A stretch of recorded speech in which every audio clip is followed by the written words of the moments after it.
అందరికీ నమస్కారం. Welcome to my channel. ఇప్పుడు అందిన వార్త. రైతులారా మీకే చెప్తున్నాను, ఫోన్లో బుక్ చేసుకుంటేనే యూరియా అంట. వివరంగా అయితే చెప్తాను, స్కిప్ చేయకుండా చూడండి.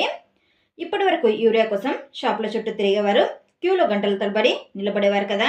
కానీ ఇకపై అలా ఉండదంట.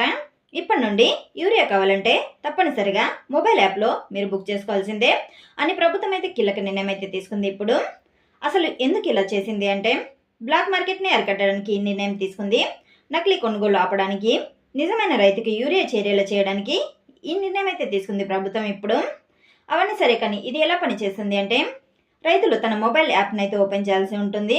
అక్కడ ఆధార్ కార్డ్ నెంబర్ లేకుంటే రైతు వివరాలను ఎంటర్ చేయాలి. మీకు యూరియా ఎంత కావాలో బుక్ చేసుకోవాలి. తర్వాత షాప్కి వెళ్ళి ఓటీపీ కన్వర్జేషన్ చూపిస్తేనే మీకైతే యూరియా అనేది ఇస్తారు.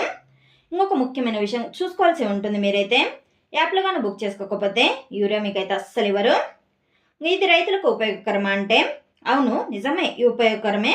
ఇంకా క్యూలు కూడా తగ్గుతాయి దీని ద్వారా, దళారులు దూరం అవుతారు దీని ద్వారా. నిజమైన రైతుకి సరఫరా అందుతుంది యూరియా అనేది. కానీ స్మార్ట్ ఫోన్ లేని రైతులకు ఇబ్బంది ఉండనుంది. నెట్వర్క్ లేని గ్రామంలో సమస్య కూడా ఉండనుంది. అందుకే ప్రభుత్వం గ్రామ సచివాలయాలు ఏం చెప్తున్నాయంటే, వ్యవసాయ శాఖ అధికారుల ద్వారా సహాయం చేస్తామని చెప్తుంది రైతులకు. ఈ నిర్ణయం మీద మీ అభిప్రాయాన్ని కామెంట్ రూపంలో తెలియచేయండి. వీడియో నచ్చితే లైక్, షేర్, సబ్స్క్రైబ్ అయితే చేసుకోండి. బాయ్.